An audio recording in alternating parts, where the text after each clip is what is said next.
Hello दोस्तों, welcome back to my YouTube channel. आज का हमारा टॉपिक है ऑस्मोसिस। ऑस्मोसिस क्या होता है? Flow of solvent molecule from higher concentration to lower concentration. यहाँ पर जैसे मैंने डायग्राम ले रखा है, एक कंटेनर है, इसको दो पार्ट में बांट रखा है। ये जो डैश डैश वाली लाइन है, ये क्या रिप्रेजेंट कर रही है? सेमी परमिएबल मेम्ब्रेन को। सेमी परमिएबल मेम्ब्रेन क्या होता है? जो एक तरह के पार्टिकल को अलाउ करता है। यहाँ पर हमारे पास ये वाटर है, प्योर वाटर, और यहाँ पर वाटर प्लस सॉल्ट है। वाटर के पार्टिकल छोटे होते हैं एज कम्पेयर टू सॉल्ट, तो वाटर के पार्टिकल धीरे धीरे इधर चले जाएंगे। तो ऑस्मोसिस क्या होता है? फ्लो ऑफ सॉल्वेंट मॉलिक्यूल, ये सॉल्वेंट है pure water, from higher concentration to lower concentration, मतलब जहां पर सॉल्वेंट मॉलिक्यूल ज्यादा होंगे वहां से अदर साइड शिफ्ट हो जाएंगे। अब जरा देखते हैं क्या प्रॉब्लम आई। प्रॉब्लम हमारे पास pure water mix with salty water, मतलब जो साफ पानी है वो गंदे पानी के साथ मिक्स होता जा रहा था। तो इस प्रॉब्लम को सॉल्व करने के लिए हमने यूज किया ऑस्मोटिक प्रेशर। इसके हिसाब से क्या होता है? The minimum pressure that must be applied to solution side to prevent the entry of solvent molecule through SPM, मतलब सेमी परमिएबल मेम्ब्रेन। यहाँ पर हमने क्या किया, ये हमारे पास फ्रेश वाटर है और ये सी वाटर है। ऊपर वाले डायग्राम में हमने देखा कि जो हायर कंसंट्रेशन था सॉल्वेंट मॉलिक्यूल का, वो लोअर कंसंट्रेशन की तरफ शिफ्ट हो रहा था, मतलब फ्रेश वाटर जो है सॉल्टी वाटर में अपने आप मिक्स होता जा रहा था। तो इसको रोकने के लिए हमने क्या किया, सी वाटर की तरफ एक पिस्टन लगा दिया। पिस्टन की हेल्प से हम यहाँ पर कम से कम कितना प्रेशर अप्लाई करें कि ये जो सॉल्वेंट मॉलिक्यूल यहाँ से इधर शिफ्ट हो रहे थे वो ना हो पाए। अगर हम इधर प्रेशर लगाएंगे तो जो इधर से वाटर मॉलिक्यूल इधर जा रहे थे वो नहीं जा पाएंगे। तो हमने क्या किया, रोक दिया फ्रेश वाटर की एंट्री को सॉल्टी वाटर में मिक्स होने से। तो the minimum pressure that must be apply to solution side, ये हमारे पास सॉल्यूशन है क्योंकि वाटर के अंदर में सॉल्ट भी है। तो मिनिमम प्रेशर, कम से कम कितना प्रेशर अप्लाई करें हम solution side, so that prevent the entry of solvent molecule, ताकि जो सॉल्वेंट मॉलिक्यूल है वो उसमें मिक्स ना हो पाए। अगर हम जैसे प्रेशर लगाएंगे तो जैसे फ्रेश वाटर जा रहा था वो नहीं जा पाएगा।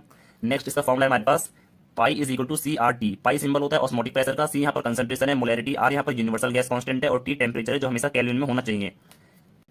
आर की वैल्यू होती है 8.314 जूल पर मोल पर केल्विन, और एक और होती है हमारे पास 0.0821 एटीएम लीटर पर मोल पर केल्विन। आप 8.314 को 25/3 भी ले सकते हो न्यूमेरिकल सॉल्व करते समय, और इसे 1/12 भी ले सकते हो न्यूमेरिकल सॉल्व करते समय। हमारे पास फॉर्मूला क्या था ऑस्मोटिक प्रेशर का? Pi is equal to C R T. C यहाँ पर कंसंट्रेशन था जो कि मोलैरिटी है, तो हमने एम लिख दिया। R gas constant, T temperature. Molarity क्या होती है? Number of moles of solute divide by volume of solution in litre. Number of moles क्या होता है? Given mass upon molar mass, और यहाँ वॉल्यूम पहले से डिवाइड में था।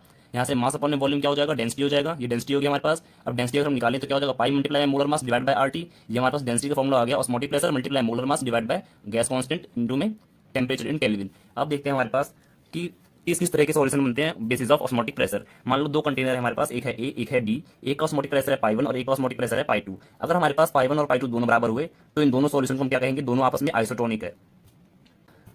अगर कभी एग्जाम में क्वेश्चन ये आए आइसोटोनिक सॉल्यूशन इज या हैविंग, आइसोटोनिक सॉल्यूशन के लिए क्या होता है? सेम कंसंट्रेशन होता है और सेम ऑस्मोटिक प्रेशर होता है। आइसोटोनिक सॉल्यूशन के लिए same concentration and same osmotic pressure होता है। लेकिन अगर कभी ऑप्शन में दोनों आ जाए, सेम ऑस्मोटिक प्रेशर भी आ जाए, सेम कंसंट्रेशन भी आ जाए आइसोटोनिक सॉल्यूशन के लिए, तो आप सेम कंसंट्रेशन ही टिक करना। ओके।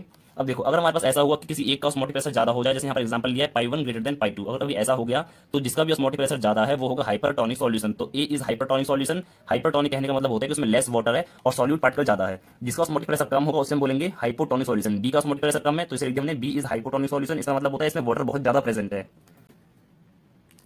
अब देखते हैं क्या होगा अगर हम प्लांट सेल को या ब्लड सेल को हाइपरटोनिक सॉल्यूशन के अंदर में डाल दें। जैसे ये कंटेनर है ए जो कि हाइपरटोनिक सॉल्यूशन है। हाइपरटोनिक का मतलब क्या होता है कि लेस अमाउंट में वाटर प्रेजेंट है। इसके अंदर में क्या करा हमने? प्लांट सेल डाल दिया। अगर हाइपरटोनिक सॉल्यूशन में हम प्लांट सेल को डालेंगे, प्लांट सेल में अगर हम हाइपरटोनिक सॉल्यूशन में प्लांट सेल को डाल देंगे और हाइपरटोनिक सॉल्यूशन में पहले से पानी कम है, तो प्लांट सेल में जितना भी पानी होगा वो सारा पानी बाहर निकल जाएगा, बाहर आ जाएगा। तो सेल क्या हो जाएगा? श्रिंक हो जाएगा, सिकुड़ जाएगा। तो अगर हम प्लांट सेल को हाइपरटोनिक सॉल्यूशन में डालेंगे तो क्या होगा? सेल विल श्रिंक, और इस प्रोसेस को हम बोलते हैं प्लाज्मोलिसिस। ओके। अगर हम प्लांट सेल को डालेंगे हाइपोटोनिक सॉल्यूशन में, हाइपोटोनिक मतलब जिस सॉल्यूशन में पानी बहुत ज्यादा है, तो अगर बाहर पानी ज्यादा है तो पानी यहाँ से अंदर चले जाएगा। तो क्या होगा? सेल विल सेल, जो सेल है प्लांट सेल वो फूल जाएगा, और इस प्रोसेस को हम कहते हैं डीप्लाज्मोलिसिस। अब है difference between osmosis and diffusion. इनके बीच में डिफरेंस क्या होता है?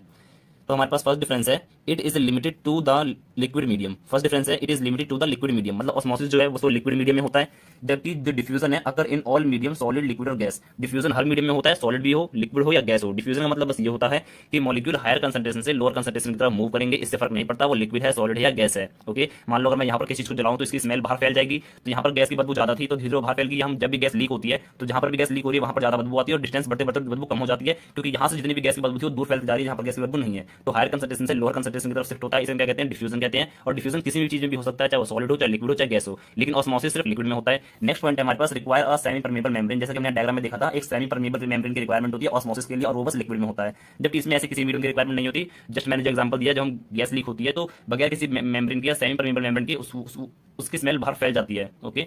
नेक्स्ट पॉइंट है हमारे पास only the solvent molecule can diffuse. Osmosis में सिर्फ सॉल्वेंट मॉलिक्यूल डिफ्यूज कर सकता है, यहाँ से सॉल्यूट मॉलिक्यूल डिफ्यूज नहीं करेगा, क्योंकि सेमी परमेबल मेम्ब्रेन सिर्फ एक टाइप के पार्टिकल को अलाउ करती है मूव होने के लिए जिनका साइज कम होता है। हम जानते हैं सी वाटर में वाटर के अलावा बहुत सारे डस्ट पार्टिकल होते हैं, सॉल्ट होते हैं, जो कि यहाँ से मूव नहीं कर पाएंगे क्योंकि इनके बीच में बहुत छोटे छोटे गैप होते हैं, पोर्स होते हैं छोटे छोटे। ओके। इसमें हमारे पास बहुत the molecule solute and solvent can diffuse. Solute और सॉल्वेंट दोनों डिफ्यूज कर सकते हैं, जबकि ऑस्मोसिस में सिर्फ सॉल्वेंट मॉलिक्यूल डिफ्यूज कर सकते हैं। आई होप आपको ये वीडियो हेल्पफुल रही होगी। Thanks for watching.